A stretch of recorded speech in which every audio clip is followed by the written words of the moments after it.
everyone, welcome back to my channel.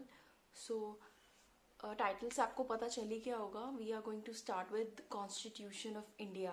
Now this is the topic of contemporary India. So if you are in first year of B.Ed or you are pursuing UGC NET also, then also this video will be helpful for you. So keep on watching till end. So in this video, we will begin with Constitution of India, which is the basic thing that everybody should know.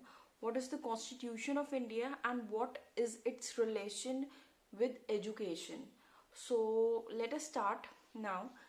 So Constitution of India. Constitution क्या है? Constitution basically एक fundamental legal document है जिसके accordingly government function करता है. So government को function करने के लिए किसकी ज़रूरत होती है? कॉन्स्टिट्यूशन की. सो हम बात कर रहे हैं कि वो एक फंडामेंटल लीगल डॉक्यूमेंट है. तो उसमें ऐसा क्या है जिससे हम कह रहे हैं कि गवर्नमेंट फंक्शन कर पा रहा है? उसके अंदर होते हैं बेसिक लॉज. वो लॉज उसके अंदर बने हुए होते हैं. So it provides basic laws. वो लॉस जो कि डिफाइन भी करता है और डीलिमिट भी करता है. Now understand this point. Define करना और डीलिमिट करने में क्या मतलब होता है? एक जगह कॉन्स्टिट्यूशन डिफाइन कर रहा है कि हाँ एक लॉ ये है जो ऐसे चीजें हो सकती हैं. और डीलिमिट करना मतलब किसी की पावर को एक तरह से आप कर्ब कर रहे हो, किसी की पावर को कंट्रोल कर रहे हो. So it is that law which can define और either delimit the main organs of the government, jurisdiction and the basic rights of citizens.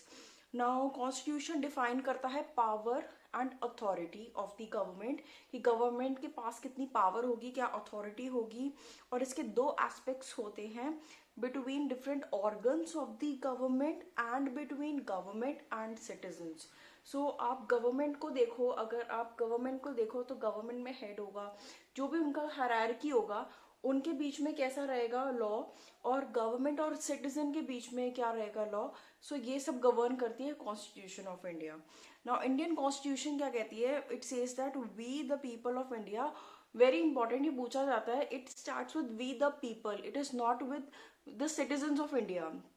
Comment down below why constitution does not uses the word citizen and why we use the word people here. So we the people of India have solemnly resolved to constitute India into a sovereign, secular, socialist, democratic republic and to secure all its citizens justice, social, economic, political liberty of thought, expression, faith, believe and worship. ये आपको सारा learn करना होगा. Just to tell you, equality of status and of opportunities and to promote among them all dignity, fraternity, individuality and integrity of nation. So in the Constituent Assembly, we the people of India here declare that on this day, 26th November 1949, we give ourselves, adopt and enact this constitution. So this constitution, जो हमारा constitution बना है, वो कब enact हुआ था, कब वो function में आया था? बना किसी और डेट पे था. वो डेट अगर आपको पता हो तो प्लीज तो comment down below and let others know. And ये इनैक्ट हुआ था 26 नवंबर 1949 को. Now the relation with education. फटाफट करते हैं रिलेशन ऑफ एजुकेशन. कॉन्स्टिट्यूशन ने एजुकेशन के रिलेशन में क्या क्या चीज़ें मतलब उन्होंने कॉन्स्टिट्यूशन ने क्या क्या चीज़ें मतलब बनाई हैं एजुकेशन के लिए. तो सबसे पहले सबसे मोस्ट इम्पॉर्टेंट आर्टिकल से स्टार्ट करते हैं. Article 21A. Article 21A was amended in 2002 and it was the most important article क्योंकि ये था for education. It is an education act. So इसमें उन्होंने क्या बोला, इन्होंने amend करके इसको कर दिया कि it is right to education. It provides that कि हर चिल्ड्रन को, हर बच्चे को from the age of 16 to 14 years के जो भी बच्चे होंगे उनको फ्री एंड कंपल्सरी एजुकेशन मिलेगी till the primary stages. So it read as right to education which provides the state shall endeavour. ये स्टेट की ड्यूटी होगी to endeavour to provide free and compulsory education to all children of age group of 6 to 14 years. Now second article, जो ये सबसे ज्यादा important है, 21A, कुछ याद ना हो लेकिन ये पता होना चाहिए. Now next article is article 45. Article 45 आता है directive principles of state policy में.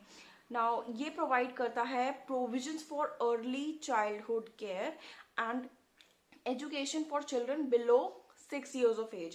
सो ये प्रोवाइड कर रहा है प्रोविजंस अर्ली चाइल्ड की केयर के लिए, जो 6 years से छोटे बच्चे हैं उनका केयर के लिए. Now next article is article 51A. So 51A is fundamental duties. ये फंडामेंटल ड्यूटीज का पार्ट है 51A. अब इसमें एजुकेशन से रिलेटेड क्या है, इसमें फंडामेंटल ड्यूटी कर दी है गार्डियन की या पेरेंट की कि उनको प्रोवाइड करना होगा educational opportunity to their ward. इसीलिए यूज करा है. जरूरी नहीं है कि पेरेंट हो, पेरेंट नहीं है तो गार्डियन की ड्यूटी होगी कि एजुकेशनल अपॉर्चुनिटी प्रोवाइड करनी है वार्ड को या चाइल्ड को, ये उनकी ड्यूटी होगी. सो ये भी कॉन्स्टिट्यूशन में है. अगर कोई नहीं करा तो ये फंडामेंटल ड्यूटी है उनकी करना. Article 28, 29 and 30. Now article 28 is for attendance, freedom of attendance in any educational in the religious instructions and religious worship of any educational institution. इसका मतलब है कि it provides that कि फ्रीडम है आपको, रिलीजियस इंस्ट्रक्शन प्रेयर वगैरह कुछ भी हो रहा है तो वो फ्रीडम है, अटेंड कर सकते हो, नहीं करना मत करो. Article 29. Article 29 is for provision of equal opportunities of education in educational institution. So ये प्रोवाइड करता है 29 की इक्वल अपॉर्चुनिटीज मिलनी चाहिए है सभी चिल्ड्रन को, सभी लोगों को, basically irrespective of their background, caste या कुछ भी, सबको इक्वल अपॉर्चुनिटी मिलनी चाहिए किसी भी एजुकेशनल इंस्टीट्यूशन में. ऐसा नहीं होना चाहिए कि somebody is minor so he is not allowed to get admission into that educational institution. ऐसा नहीं होना चाहिए. सो ये एक आर्टिकल है उसके लिए जो इस उनकी राइट्स को प्रोटेक्ट करता है. Now article 30. आर्टिकल 30 देता है राइट टू माइनॉरिटी. अब माइनॉरिटीज को राइट मिली है इसमें कि they can establish as well as administer educational institution. So minors भी अपने educational institution establish भी कर सकते हैं और उसको regulate भी कर सकते हैं. Article 30 is done. Now Article 46, again I guess it is a part of directive principles of state policy. It is for promotion of interest of weaker sections of society. So जो weaker sections हैं society के, ये उनके interest और उनके welfare के लिए ये article है 46. Now Article 337. Article 337 is for ये provide करता है educational grants. एजुकेशनल ग्रांट्स किसको प्रोवाइड करता है? To Anglo Indians. सो जो भी एंग्लो इंडियंस होंगे ये एजुकेशनल ग्रांट्स उनको प्रोवाइड करता है. So this is again for education. Now 350A and 350B, इनको मैं एक में क्लब करके समझा रही हूँ. 350A क्या कहता है? इट इज फॉर, ये प्रोवाइड करता है कि आप अगर आप प्राइमरी स्टेजेस में हो और गवर्नमेंट जैसे गवर्नमेंट स्कूल्स में हो तो वहां पे आप इंस्ट्रक्शंस मदर टंग में दे सकते हो. This is for instructions in mother tongue at primary stages. And 350B provide करता है provisions of special officers for linguistic minorities. So जो भी लिंग्विस्टिक माइनॉरिटीज हैं उनके लिए स्पेशल ऑफिसर्स का अपॉइंट होना.